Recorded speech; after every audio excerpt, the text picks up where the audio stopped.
అందరికీ నమస్తే. మనం గత 2 రోజులుగా చూస్తూ ఉన్నాం.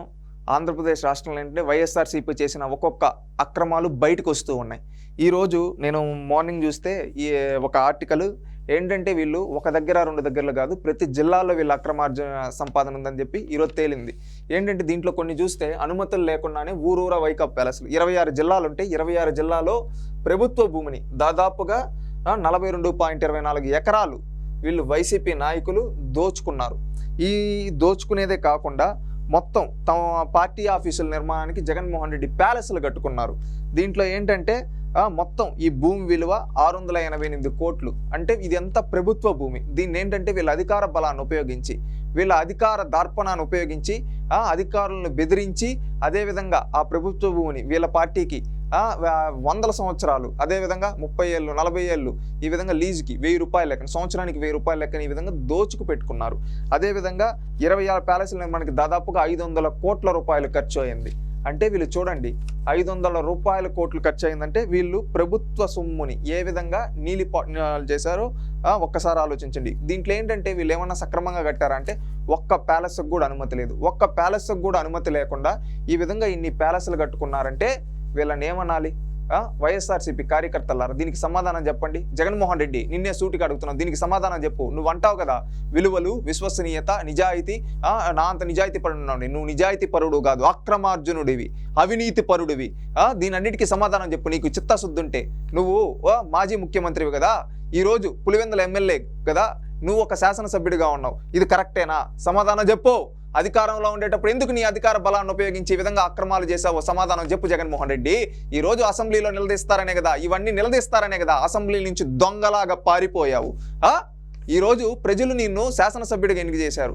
నీ నియోజకవర్గ ప్రజలు నిన్ను శాసనసభ్యుడిగా ఎన్నుకుంటే నీ పార్టీకి 11 స్థానాలు ఇస్తే కనీసం అసెంబ్లీకి పోలేకుండా దొంగలాగా తప్పించుకున్నావు స్పీకర్ ఎన్నిక కూడా.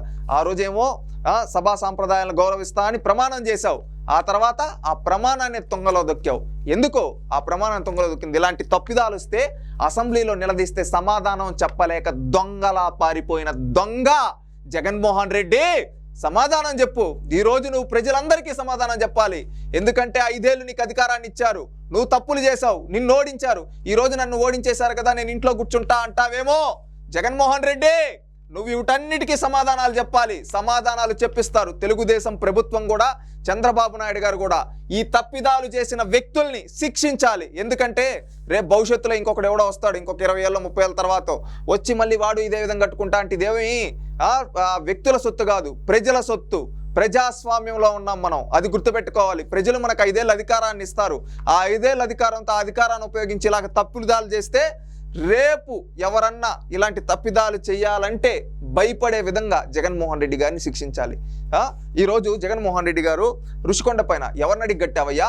జగన్మోహన్ రెడ్డి, ఈరోజు అంతంత 100 కోట్లు పెట్టి ఎవరి కోసం కట్టావు? అంత పెద్ద బాత్ టబ్ ఎందుకు? నువ్వు స్నానం చేసేదానికా? దానికి సమాధానం చెప్పు. దానికి ఈ రోజు వరకు సమాధానం చెప్పలేకపోయావు. నువ్వు ఒక శాసనసభ్యుడివి, సిగ్గుండాలి. అదేవిధంగా నువ్వు ఈరోజు జిల్లాకు ఒకటి ఈ విధంగా కట్టుకున్నావు, దీనికి సమాధానం చెప్పు. నీ పాలనలో జరిగిన అవినీతి గురించి నువ్వు సమాధానం చెప్పాలి జగన్మోహన్ రెడ్డి. సమాధానం చెప్పకపోతే నువ్వు రేపు రోడ్లపైకి వచ్చినప్పుడు ప్రజలే నీ పని తిరుగుబాటు చేస్తారు, ప్రజలే నిన్ను రాళ్లతో కొడతారు. ఎందుకంటే ఈరోజు ప్రజల కష్టార్జితమైన సొమ్మును ఈ విధంగా నీ పార్టీ ఆఫీసుల కోసం, నీ ప్యాలెస్ల కోసం తగలేస్తా ఉంటే ప్రజలు చూస్తూ ఉండరు. నువ్వు చేసిన తప్పిదాలన్నీ కొన్ని గమనించి నిన్ను ఓడించారు. ఈరోజు ఓడించిన తర్వాత ఇంకా ఏంటంటే నువ్వు చేసిన తప్పిదాలు ఇంకా చాలా పెద్దవి. ఇవన్నీ తెలుస్తూ ఉంటే ప్రజలు ఎవ్వరూ సహించే పరిస్థితి లేరు.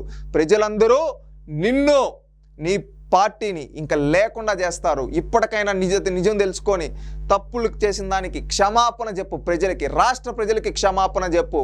నువ్వు అంటూ ఉంటావు ఈ విధంగా నేనేదో తోపు ఇది అది అని చెప్పి. అయ్యా జగన్మోహన్ రెడ్డి, నువ్వు అవినీతి పరుడివి, గుర్తుపెట్టుకో. నువ్వు నీతిమంతుడివి కాదు, నువ్వు ఎప్పటికీ నీతిమంతుడు కావలేవు. ఎందుకంటే నువ్వు పైన ఒక మాట, లోపల చేసే పనులన్నీ ఇలాంటి పనులు, కబ్జా పనులు, కబ్జా కోరు. ఆ రోజు నీ తండ్రి ఇదే విధంగా అక్రమాలు చేశాడు, ఏమయ్యాడో ఆ దేవుడికి తెలుసు, నీకు తెలుసు. జగన్మోహన్ రెడ్డి, ఇకనైనా నువ్వు కూడా ఇలాంటి తప్పిదాలు చేసిన ప్రజలకి క్షమాపణ చెప్పి శిక్ష అనుభవించు, లేకపోతే ఆ దేవుడు చూసుకుంటాడు.